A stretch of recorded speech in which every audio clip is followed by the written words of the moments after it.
Lord యేసయ్య నామములో daily మన్నా అనే వాక్య ధ్యానంలో మేము ఆహ్వానిస్తున్నాం. ఈరోజు కూడా దేవుడు వాక్య భాగాన్ని ఆదికాండము 18-14 వచ్చి నుంచి ధ్యానించుకుందాం. ఆ ఫస్ట్ పార్ట్ని మనము చదివి ధ్యానించుకోబోతున్నాం. యెహోవాకు అసాధ్యమైనది ఏదైనా ఉన్నదా అని దేవుడు సన్నిధి నుంచి దిగి వచ్చిన దేవదూతలు అబ్రహాముని చూసి అడుగుతున్నారంట. దేవుడికి యెహోవాకు అసాధ్యమైనది ఏమైనా ఉందా అని. కారణం ఏంటంటే అబ్రహాముకి సారాకి దేవుడు వాగ్దానం చేస్తున్నాడు. ఇంకా 1 year లోపల సారా తన ఒంటిలో ఒక కుమారుని మోయబోతుంది అని వాగ్దానం. దీన్ని విన్న సారా నవ్వుతుందంట. ఎట్ట సాధ్యం? ఆ అమ్మకి సారాకి శరీరంలో బలం లేదు. అన్ని బలమంతా శరీరంలో బలమంతా చచ్చిపోయి ఆమెకు వయసు అయిపోయింది. అబ్రహాము కూడా అలాగనే వయసు అయిపోయింది. అలాంటి పరిస్థితుల్లో దేవుడు వాళ్ళకు వాగ్దానం ఇస్తున్నారు. 1 yearలో వితిన్ 1 yearలో నేను తిరగా మీ దగ్గరికి వస్తాను. నేను వచ్చేటప్పుడు సారా తన ఒంట్లో ఒక కుమారుని పెట్టుకొని ఉంటుంది అని చెప్తున్నారు. ఇది విన్న సారా నవ్వినప్పుడు దేవుడు పలికిన మాట. హల్లెలూయా. చెప్పింది జరిగిందా అంటే దేవుడు చేసి ముగించారు. మనం ఆరాధించే దేవుడు ఎలాంటి దేవుడు అంటే ఆయన నోటితో పలికే వాగ్దానాన్ని చేతితో చేసి నెరవేర్చే దేవుడు. నమ్మదగిన దేవుడు అండి ఎల్ షడాయ్.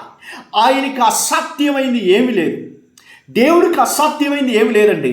ఒకవేళ మీ స్కాన్ రిపోర్ట్లో మీ ఎంఆర్ఐలో అంతే అయిపోయింది బ్లాక్ అని చెప్పచ్చు. అయితే ఈ వాక్యములో యేసయ్య నామములో ఉండే శక్తి మూలంగా దేవుడిని స్వస్థపరుస్తారు. హల్లెలూయా. అన్ని ప్రజలు చెప్పొచ్చు, డాక్టర్స్ చెప్పొచ్చు, మనుషులందరూ చెప్పొచ్చు ఇంకా అయిపోయింది ఇంకేమి లేదని. 4 రోజులు చనిపోయి వాసన వచ్చే ఆ డెడ్ బాడీని కూడా దేవుడు యేసయ్య ఒకే నామములు ఒకే మాటతో బయటికి తీసుకొచ్చారంట. అంత శక్తిగల దేవుడు మీరు నేను ఆరాధిస్తున్నా.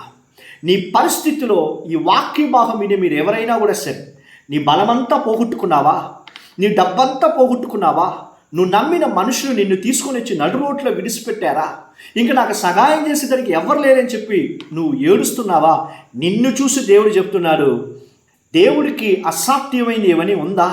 నిన్ను పిలిచిన దేవుడు, నిన్ను సృష్టించిన దేవుడు నీతో ఉన్నాడంట. హల్లెలూయా. ఎంత బలం చూడండి. ఎల్ షడాయ్ అన్నిటినీ క్రియేట్ చేసిన సృష్టించిన దేవుడు మనతో ఉన్నాడంట. ఎంత బలం కదా.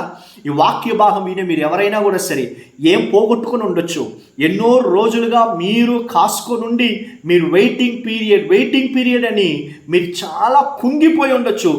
ఈరోజు దేవుడు నీతో మాట్లాడి cheer up in your faith, విశ్వాసంలో బలంగా నిలబడు.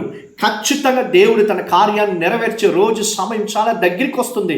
నోటితో నెగటివ్ మాటని ఏది పలకబాకు. నీకు నవ్వొస్తుందా? దేవుడు చెప్పే వాగ్దానం ఇది నా జీవితంలో జరుగుతుందా అని చెప్పి నవ్వొస్తుందా? నవ్వే నిన్ను చూసి, ఏడిసే నిన్ను చూసి దేవుడు చెప్తున్నాడు, నాకు అసాధ్యమైంది ఏదైనా ఉందా అని. హల్లెలూయా. ఈరోజు దేవుడు పలికిన మాటని నీ జీవితంలో ఆయన చేతితో చేసి ముగించేది నీ కళ్ళు చూడబోతున్నాయి. హల్లెలూయా. ఏదైనా కూడా సరే అండి, మీ శరీరంలో ఏదో ఒక డిసీజ్, ఏదో ఒక బలహీనతలు ఉండొచ్చు. నువ్వు అన్నీ పోగొట్టుకుని ఉన్న సమయంలో అలాంటి పరిస్థితుల్లో ఉండొచ్చు. ఆయన పెట్టిన మాట నెరవేర్చేది నీ కళ్ళు చూడబోతున్నాయి. మనం ఏం చేయాలి తెలుసా? ఆయన ముందు ఆయన చెప్పిన మాటకు లోబడి, ఆయన చెప్పిన వాగ్దానాన్ని విశ్వాసించి నువ్వు దేవుని కనిపెట్టుకొని ఉంటే చాలు, ఆయన చేసే కార్యాన్ని నువ్వు చూడబోతున్నావు. హల్లెలూయా. ప్రార్థన చేసుకుందామా. యేసయ్య వాక్య భాగం విని ఎవరైనా కూడా సరే ఎలాంటి కార్యాలు వాళ్ళు పోగొట్టుకున్నా, ఎన్ని రోజులు వాళ్ళు వెయిటింగ్లో ఉన్నా, ఇదిగో మీరు చెప్పిన ఈ వాక్యం ప్రకారంగా మీకు అసాధ్యమైంది ఏమి లేదు కదా. యేసయ్య అయిపోయిన కార్యాలు కూడా మీరు మళ్ళీ తిరగా లేపేదానికి శక్తిగల దేవుడు. మీ పిల్లల జీవితంలో అలాగనే మీ క్రియలు చెయ్యండి, మీ నామాన్ని మహింపరచండి. యేసయ్య నామములో ప్రార్థించి అడుగుతున్నాను తండ్రి. Amen. God bless you. All.